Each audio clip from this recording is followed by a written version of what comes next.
J'aimerais vous partager une expérience. Dieu est bon et il ne change pas. Il est le même et capable de toucher ton cœur et ta vie ce soir. J'ai vécu une grande expérience avec Dieu. Hier, j'étais à Gien. J'ai témoigné de cette expérience-là. Le Seigneur est capable de faire tant de choses dans nos vies.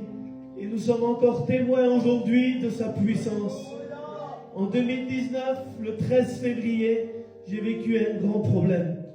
Vous savez, il y a beaucoup de bruit autour de nous. Et un jour, il y a ce bruit-là qui est venu dans ma vie, le bruit de problème. Puis j'étais chez moi en train de jouer de l'instrument, en train de glorifier Dieu. Et tout à coup, il y a ma compagne qui est arrivée. Et lorsque je suis sorti de ma caravane, j'ai vu un homme à une vingtaine de mètres en train de tenir un bébé dans les bras d'1 an et demi. Puis quand je me suis approché de cet homme-là, je me suis rendu compte que c'était ma fille. Et elle venait de passer en dessous d'un camion de 4 tonnes. Elle avait 1 an et demi.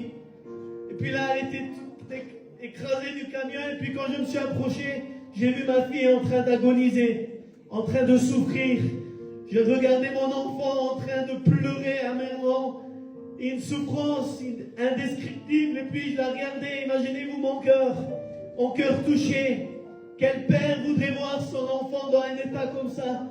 Et j'ai pris ma fille et je suis parti à l'hôpital. Et puis les docteurs l'ont pris, l'ont branché. Et puis au bout de 10 minutes, il m'a appelé. Il m'a dit: monsieur, rentrez à l'intérieur. Votre fille est dans un état très grave. Et puis il lui reste quelques minutes, voire quelques heures à vivre. Et puis quand je suis arrivé près d'elle, ils avaient coupé ses vêtements. Et puis sur sa chair, sur sa peau, il y avait les dessins des pneus. Tellement que le poids était fort sur elle. Puis le médecin était là et puis il me disait: monsieur, elle est en train de faire 2 grosses hémorragies. Et son cœur ne va pas supporter ce qu'elle est en train de subir. Et quand il me dit c'est ça, j'étais là avec un choc. Et j'arrivais pas à verser de larmes. J'étais choqué devant ma situation, devant le problème qui surgissait dans ma vie. Et là, je suis sorti de cette pièce. Je suis rentré dans une porte qui était en face de l'autre salle. Puis quand je suis passé dans cette porte, je me suis mis à genoux. Il n'y avait personne. Et j'ai adressé une prière à mon Dieu. Oui, celui qui ne change pas. Celui qui est le même. Je dis: Seigneur, si tu veux la prendre, prends-la. Mais je sais qui tu es. Et lorsque j'ai dit ces paroles, alors une puissance est descendue. Elle m'a venu dans mon cœur. Et là, j'ai commencé à ressentir quelque chose qui n'est pas terrestre, quelque chose qui descend du ciel. Et lorsque c'est venu dans mon cœur, alors j'étais rempli de foi, rempli d'assurance, rempli de la présence de Dieu. Et là, j'étais là et je suis sorti de cette pièce.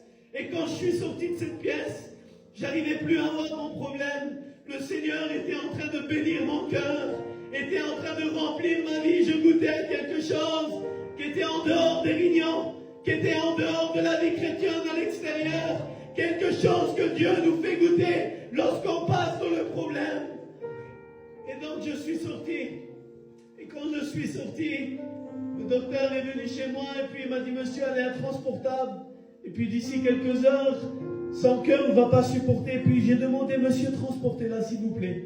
À Bordeaux, c'était un hôpital pas terrible où on était. Et puis il a dit: monsieur, c'est impossible, si on la transporte, elle décède sur le long de la route. Je dis: monsieur, s'il vous plaît, faites-le. Et puis j'ai signé des documents et il en fait. Et pendant plus de 10 heures, j'ai eu aucune nouvelle de ma fille. Je suis arrivé sur Bordeaux, elle a passé une nuit d'angoisse. Et j'avais une paix dans mon cœur.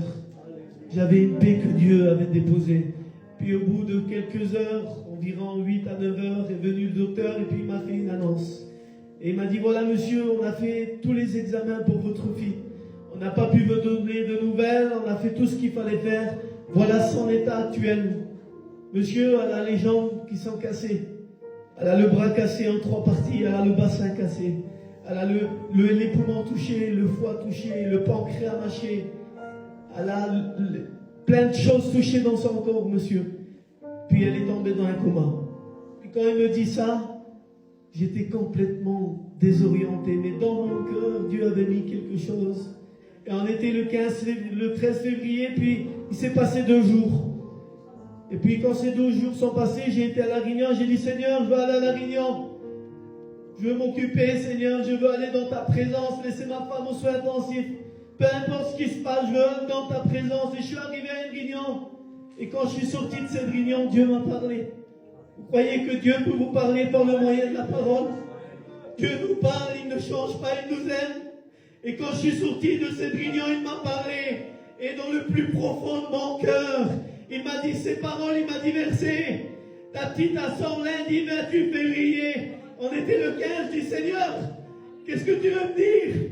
Lundi 28 février, ta petite assemblée verset. Et là, je l'ai cru de tout mon cœur, parce que c'était lui qui me parlait.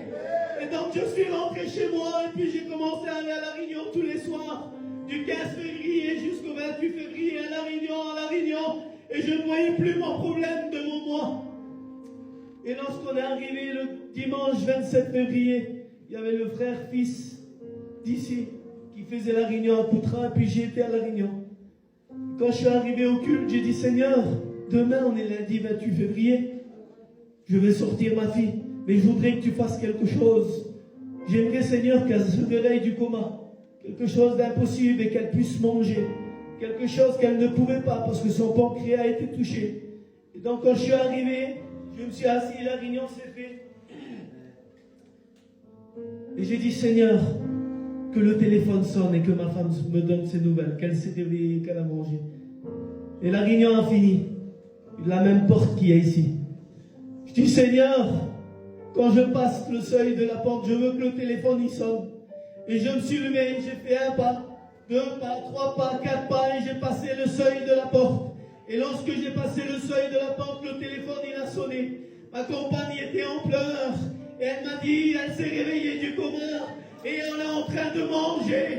Alors je suis tombé à genoux devant une foule de 300 personnes. La présence de Dieu a envahi mon cœur. Et là, j'étais en train de glorifier Dieu pour ce qu'il est, pour ce qu'il fait. Je suis rentré chez moi, j'ai récupéré ma compagne.